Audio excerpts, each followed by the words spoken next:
hear that a lot. The NAACP starting a huge battle with Florida Governor Ron DeSantis, America's most prominent civil rights organization, issuing a travel advisory and warning Black Americans not to even go to the Sunshine State.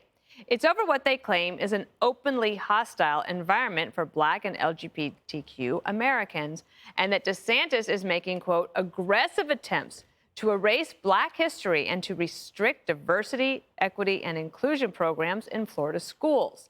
The group's leader was doubling down on all of this earlier. The governor has perfected the art of doing stunts to gain campaign contributions. Unfortunately, this will impact people's lives. We should not use race or othering as a tool to weaponize against people. And unfortunately, for a large percentage of the Floridians, that's what he has done. Therefore, we are advising African Americans and others that if you travel to Florida, beware that your life is not valued, that we have a political landscape that could cause harm. Team DeSantis responding to the travel advisory, calling the whole thing a stunt. And Florida's Republican Congressman Byron Donalds is slamming the move entirely.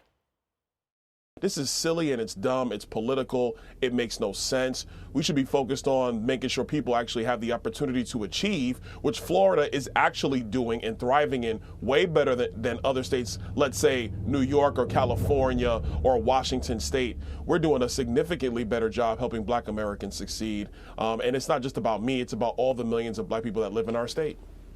Jesse, how much do you think the NAACP believes it's hurting DeSantis versus how much this could actually help him? Well, it's a clever strategy. They worked it out with the media. They know that DeSantis is announcing the governor, he's going to be president or he's running. So they know this week is where it's going to happen. So when you announce this boycott, you're basically telegraphing to the media whenever you mention Ron DeSantis' name as running. 48 hours ago, the NAACP announced a boycott. So that's basically a subliminal message to Black Americans. Don't travel, don't go there. Ron DeSantis is going to harm you. So that's tricky what they did there. AOC was just in Miami partying. You know, it's not like the Florida Gators freshman recruiting class is going to decommit and go to Clemson. Everyone is moving to Florida. Black population in Florida is exploding. For good reason. It's not just the weather. They have like the low taxes, low business taxes. You can get concealed carry there.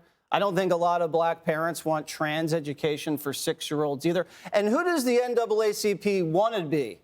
Governor Gillum? A guy that was a meth addict who had a secret sex life? Come on. Everybody knows that no one listens to these travel advisories anyway. I told everybody not to go to Mexico. My own producer went to Cancun. So no one listens to this. That hurt. But the whole thing's based on a smear, this AP African American history thing. They teach the Civil War. They teach Reconstruction. They teach the Civil Rights Movement. They just didn't want to teach queer theory. So this is the NAACP trying to stay relevant, trying to get in the news, and try to raise money. Turns out the chair of the NAACP actually lives in Tampa. Yeah. I don't think he's probably going to move. Greg, the other thing is that they have more Black-owned businesses in Florida than California on the, what do you call that when you do the math? When you dog paddle? Yes. What are you talking about? Like for their population. Oh, okay. Yeah, I get a percentage of population. There you go. You know, that's funny. But it is weird, NAACP doing a travel warning. Are we going to get, like, is the AAA going to have a policy on reparations?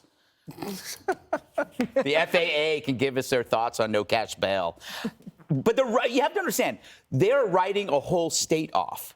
I mean, it is kind of, it's kind of bizarre, and you get the sense that it's not about white people. I mean, it's not about Black people, it's about white people. So it's not racist, but it is kind of racist. They're saying don't go there because you don't want to be around these white people. I think what happened was the NAACP, I hate to use the phrase jumping the shark, but it truly is a stunt that you do when you are no longer relevant. It was from Happy Days. This is truly what you do when you realize you can't catch up anymore. The woke have outwoke you. You're like trying anything.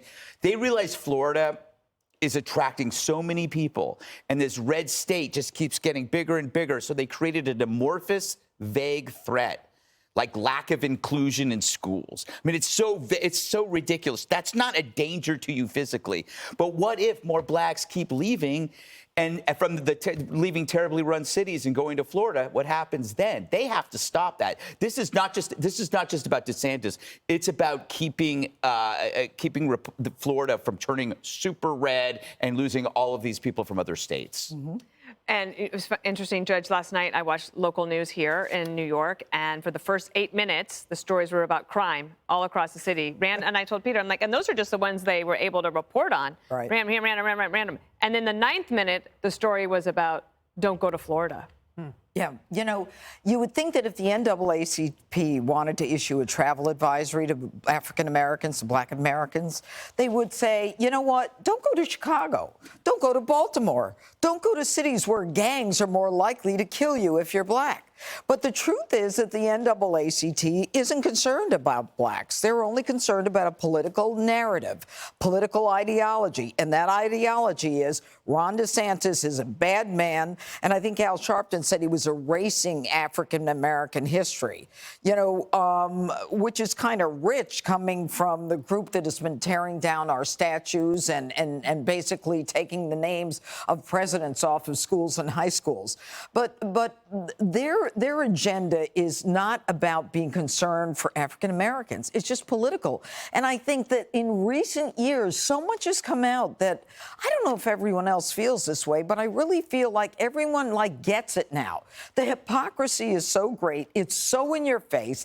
The veil has been pulled back. Everybody knows that when people are in politics and or a part of something that doesn't make sense, you know it's because they've got a political payback coming for them. Mm-hmm. It's just different now. What's interesting, we're waiting for a call for it, I think they're going to add here.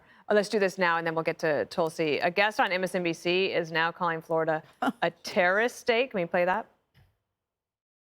I just took my family to spring break in Florida recently, and I think about all of the folks who traveled there for sun and joy and peace and restoration. And to be reminded that actually this is getting to the point where Florida is about to be a terrorist state to many of us here in America. Certainly as a lesbian, as a Black woman, I don't want to have anything to do with the place. And I think about all the other people who don't want to travel there either. And so I think it was very clever on behalf of the NAACP. I thank them for issuing this broad guidance. As Jesse said, clever or sneaky. Yeah. I talked to Lawrence Jones earlier today. I said, what do you think? And he said, well, so now Black kids don't get to go to Disney either. This does not seem fair. The question for, I think, she's a Democratic strategist. So what is the strategy? Because Ron DeSantis actually increased vote totals with Hispanics and Blacks in this last election when he won over by 19 points. Yeah. So I don't understand what the strategy is. Yeah, it is an attack against Ron DeSantis on the week that he's going to announce. But I think to your point, Greg, about relevancy, if you look at where Florida is now versus where Florida used to be, my grandfather served in the Air Force. He was stationed at Eglin Air Force Base. So my dad went, you know, he grew up there in the panhandle of Florida. And, you know, he was the only person of color in his class as a third grader. And he's told this story. He remembers it vividly, where he's sitting in the classroom, the teacher's going around and asking all the kids, okay, tell me your name and where you're from. So my dad says, oh, hi, my name is Mike and I'm from Samoa. And the teacher says, Mike, is that a country in Africa? All the kids started laughing. And from that point on, he was called the N-word. None of the kids would play with him. He was chased out of white bathrooms and away from white labeled water fountains.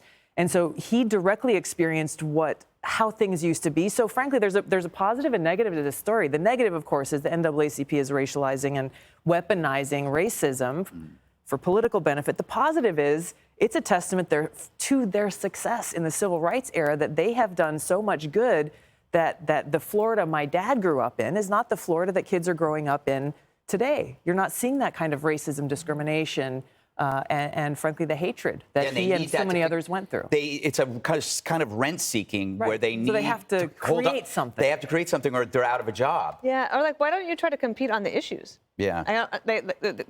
Labeling him a racist and saying don't go to Florida doesn't mean you're going to end up winning Florida. That means basically you're throwing in the towel. You're not even going to compete in Florida, as the Democratic strategist just explained. All right. Hi, everyone. I'm Brian Kilmeade. I want you to do me a favor. I want you to click to subscribe to the Fox News YouTube page. This is the only way that I know for sure that you're not going to miss any great commentary, any great news bites, any great interviews coming your way on Fox. You can get it all here on YouTube. So subscribe right now.